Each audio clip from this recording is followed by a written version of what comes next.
자, 요 이제 파일에서는 우리가 이 다양한 종류의 그 가설 검정의 검정 통계량을 다양한 그 경우의 검정 통계량을 선택하는 그 방법에 대해서 이제 공부를 하도록 하겠습니다.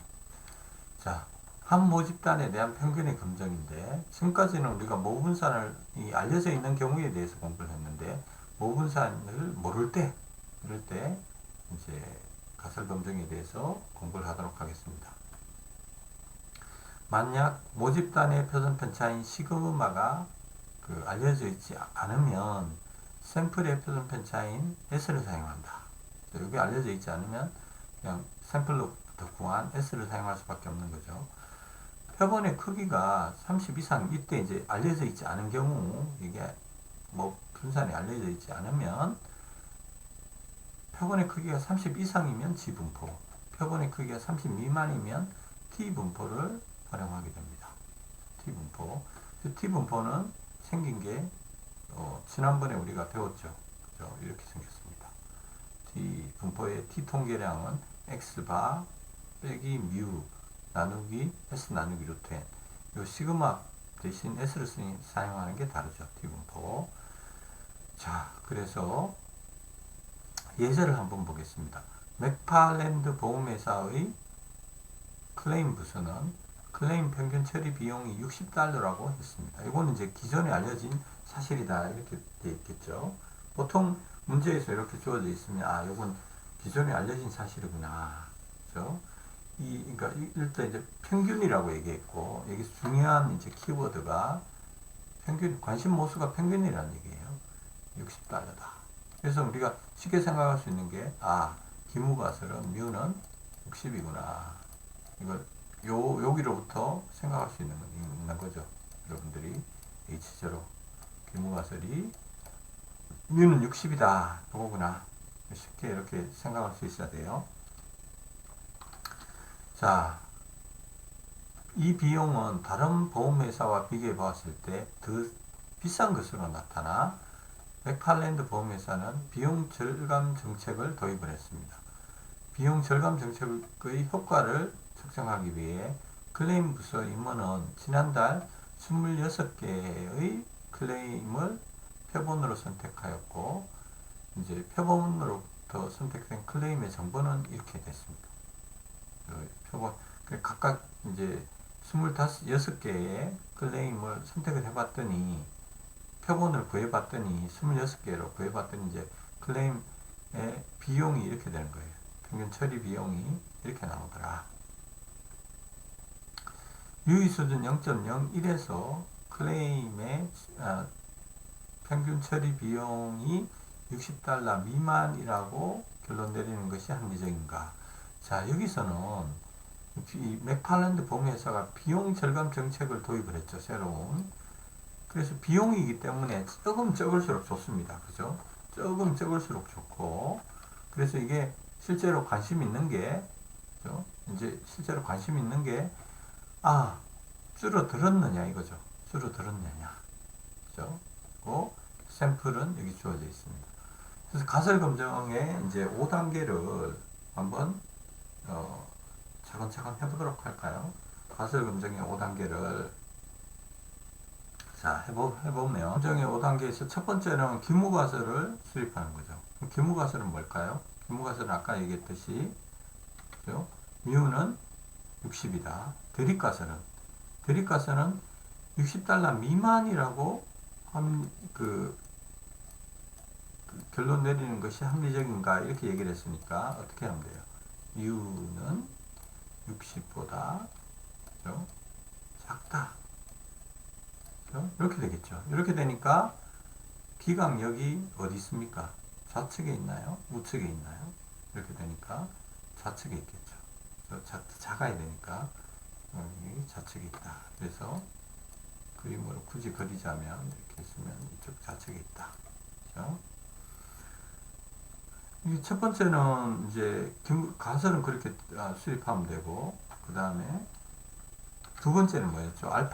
알파는 주어져 있죠. 0.01 이렇게 주어져 있으니까 됐고 세 번째는 이제 검정 통계량을 선택을 해야 됩니다. 검정 통계량은 여기에 이제 모분산이나 평균이 알려져 있지 않죠. 언급이 없습니다.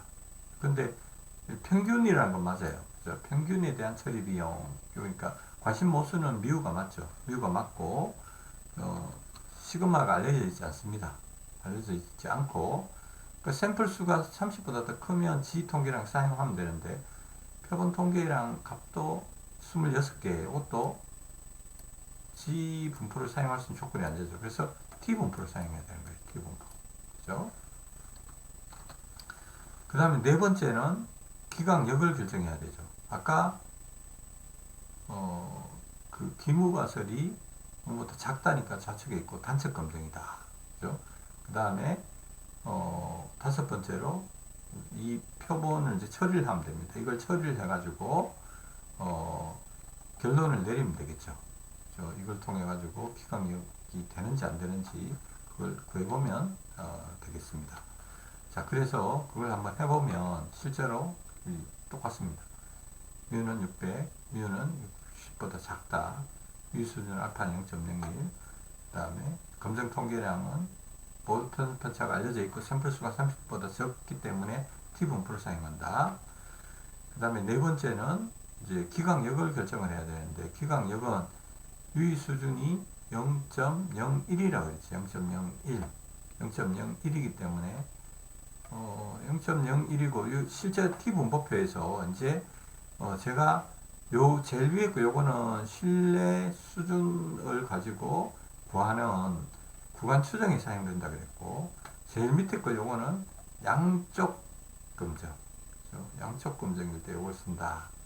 주어진 알파가 양쪽 검정일 때 요걸 쓴다 그랬죠. 단측 검정일 때는 요 위에 걸 써야 된다. 단측 검정일 때는 요 위에 걸 써야 됩니다. 이제 처음 나오는 건데 T 분포에서 단측 검정일 때는 요 위에 거, 요걸 봐야 되겠네요. 요걸 이렇게 분홍색으로 칠해진 거 단측 검정이고 유의순이 0.01이기 때문에 요걸 봐야 된다는 거죠. 그 다음에 이게 양측 검정일 때는 알파를 이걸 보고 결정을 해야 되겠죠. 그죠? 그래서 단측 검정이고 단측 검정이고 유의수는 0.01이고 샘플 수가 26개였기 때문에 자유도는 n-1 거기에 해당되는 t 값은 2.485가 됩니다. 2.485가 되고 그래서 이 대립 가설이 좌측에 있기 때문에 대립 가설이 좌측에 있기 때문에 대립 가설이 이렇게 작다기 때문에 기강력이 좌측에 있습니다.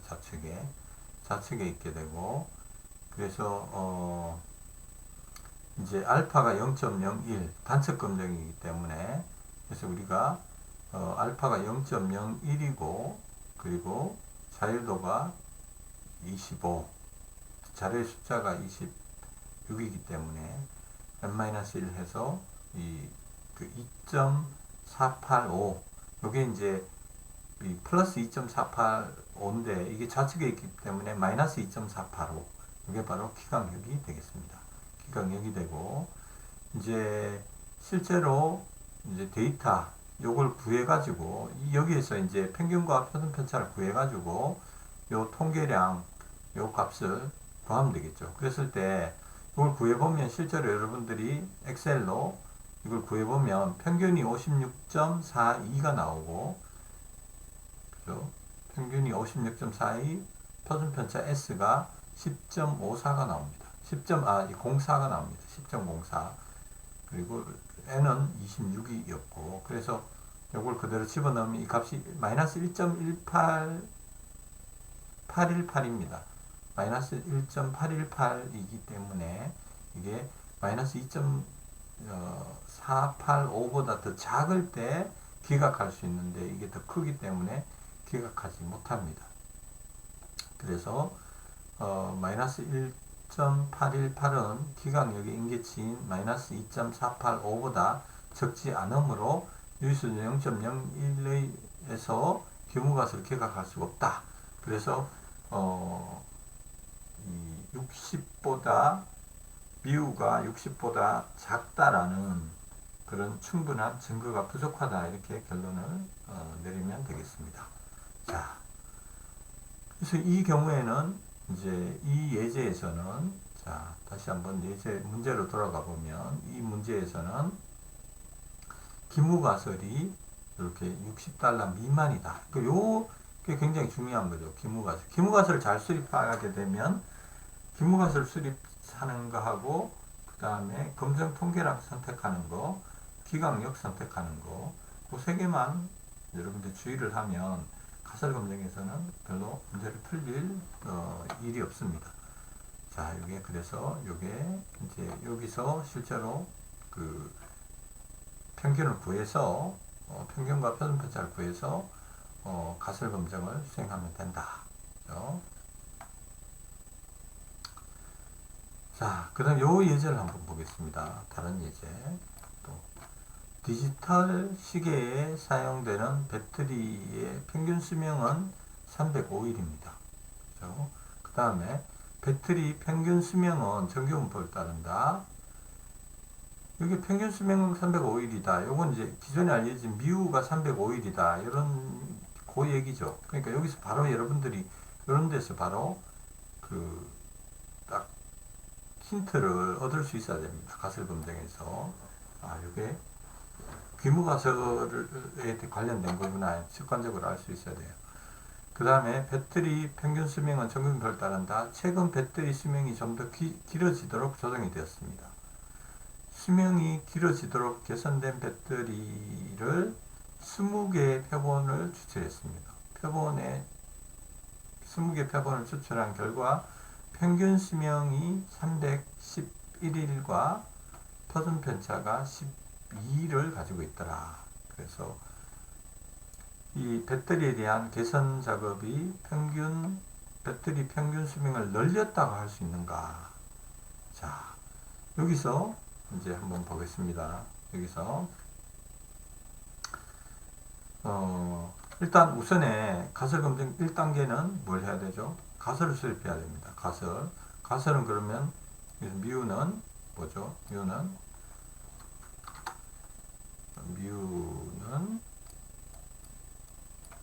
305일이다. 기존에 알려진 게 305일이니까 305일이다. 요게 얘는 305일이다. 이게 기무가설. 대립가설은 어떻게 돼요? 대립가설. 요걸 봐야 돼요. 대립가설은 배터리에 대한 개선 작업이 배터리 평균 수명을 늘렸다고 할 수 있는가? 그죠? 그럼 어떻게 돼야 되죠? 기무가설이 기존에 알려진 305보다 크냐? 이걸 물어보는 거죠. 기무가설이. 자, 늘렸다고 할 수 있는가? 그죠? 그러니까 미우는, 대립가설 미우는 305보다 더 크다. 이게 이제 되는 거고. 2단계 유의수준 알파가 주어져 있지 않습니다. 그죠? 주어져 있지 않으니까 우리는, 여러분들이 정했으면 돼요. 요건 알파를 뭐 0.05, 마이너스는 0.05 이렇게 하면 되겠죠. 0.05. 그죠? 0.05다. 그 다음에 3단계에서는 검정 통계량을 결정을 해야 되는데, 검정 통계량이 자, 평균 수명 미우가 알려져 있고, 그 미우에 대한 표준 편차가 알려져 있지 않죠. 어디에도 그 말이 없습니다. 없고, 샘플의 수가 20개, 30보다 적으니까, 검정 통계량은 직 통계량을 사용해야 되죠. 직 통계량. 직 통계량이 아니라 T 통계량. 그죠? T 통계량을 사용해야 된다. 그 다음에 네 번째 단계에서는 이제 기강력을 구해야 되는데, 기강력이 어떻게 되죠? 기강력이 일단 자유도는 표본이 20개니까 자유도는 19가 됩니다. 자유도는 19. 그죠? DF는 19가 되고, 그 다음에 그래서 이제 T 분포표에서 여러분들이 T 분포표를 보면, 이 T 분포표를 이렇게 보시면, 자, 제가 그 단측 검증이 경우 요걸 봐야 된다 그랬죠. 단측 검증이 중간에 있는 거, 요 부분을 봐야 된다. 단측 검증이고 알파가 0.05라 그랬죠. 0.05. 자, 알파가 0.05고 단측 검증이고 자유도는 19. 그러니까 뭐가 됩니까? 요게 됩니다. 1.729. 요걸 사용하면 되겠죠. 1.729. 요걸 사용하면 된다. 그러니까 기강력이 어떻게 되겠어요? 기강력이 아까 더 늘었는가, 더 커졌는가 이렇게 얘기를 했으니까 기강력이 오른쪽에 있고 이게 기강력이 되는 거고 이때 값은 1.7129. 그러니까 우리가 구한 t 값이 1.729보다 더 크면 기각할 수 있다 이렇게 되는 거죠. 근데 자 그래서 이걸 다시 돌아가면 그래서 이제 여러분들이 이제 x바는 이거고 미우는 이거고 그 다음에 표준편차 s는 12 요거고 그 다음에 n은 20 요거 그대로 넣으면 t 값을 구할 수 있죠. 그 t 값이 아까 1.729보다 더 클 때 기무가설을 기각하고 대립가설을 채택하면 됩니다. 다른 예제를 한번 보겠습니다. 다른 예제.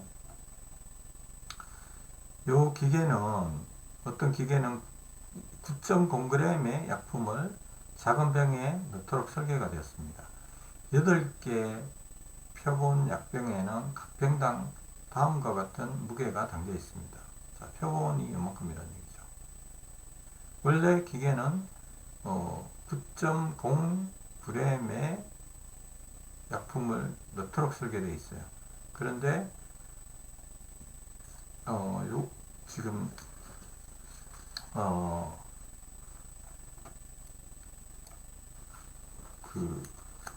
이 문제에서는 그죠? 딱 숫자만 주어져 있고 아무것도 주어져 있지 않습니다. 399페이지 399페이지가 아닌데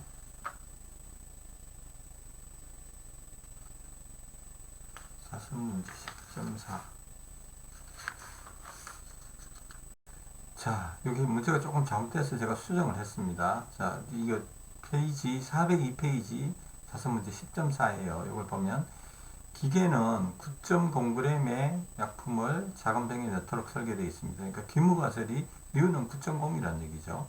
8개 표본을 구해봤더니 이렇게 나왔습니다. 유수준 0.01에서 약품의 평균 무게가 9.0g 미만이라고 결론 내릴 수 있는가? 자, 그래서 1단계는 미우는 9.0이다. 대립가설은 미만이라고 할 수 있는가? 그러니까 미우가 9.0보다 작다. 그게 대립가설이 되겠죠. 그 다음에 2단계 유의수준 0.01, 3단계는 일단 이 시그마가 알려져 있죠. 표준 편차가 알려져 있지 않고 그리고 샘플의 수가 요거밖에 없으니까 8개 밖에 없으니까 T분포 그 다음에 네 번째 단계에서 이제 기강력을 구하기 위해 가지고 일단 샘플 수가 8이니까 자유도는 7이 될 거고 그죠? 그래서 T분포 표를 이렇게 보시면 자, T분포 표를 보시면 자유도는 7이 되고 알파는 0.01이었죠. 그래서 단측 검증에 요 두 번째 거 요걸 보셔야 되죠. 요거 단측 검증에 0.01이고 자유도는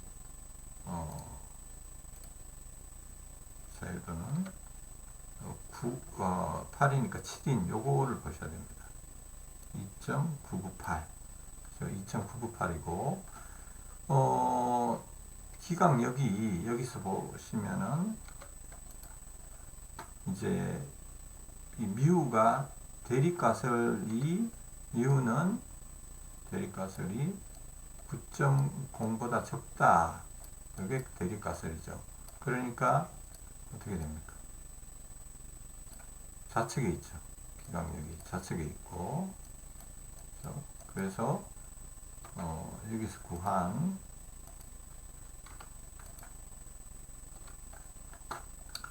(2.998) 마이너스 2.998 되겠죠.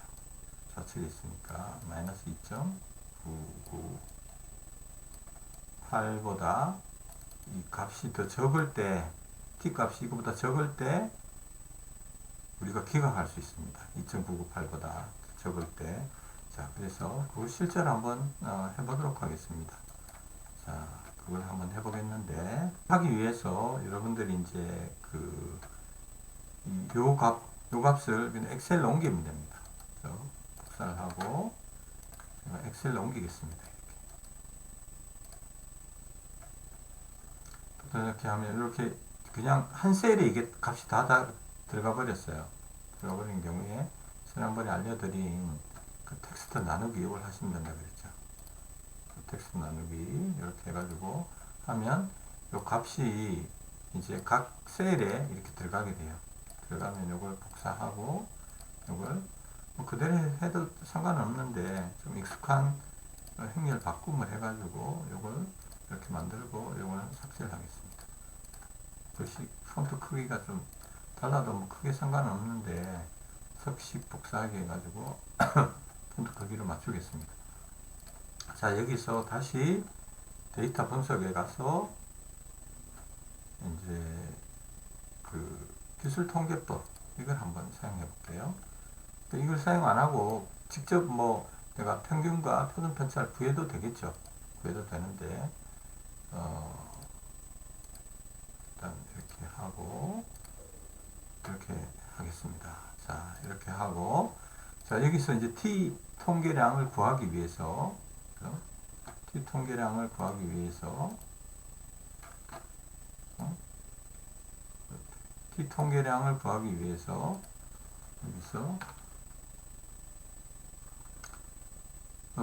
t 통계량은 아까 x바 빼기 미우 그죠? x바 빼기 미우니까 여기 x바가 요거죠. 빼기 미우가 아까 9.0이었습니다. 9.0 그다음 나누기 시그마 나누기 루트 n 그죠? 아까 시그마가 모르니까 표준 편차 샘플의 표준 편차 요거였죠. 표준 편차 나누기 sqrt n이 8이었습니다. 그렇게 하면 이게 바로 t 값이 됩니다. t 값이 마이너스 2.494 마이너스 2.494인데 아까 우리가 기각할 수 있는 기각 영역이 2.998이 돼야지 기각이 됩니다. 요거보다 요게 더 크죠? 크니까 어떻게 돼요? 기각할 수 있어요? 없어요? 요거보다 요게 더 크죠? 요게 더 크기 때문에 기각을 못합니다.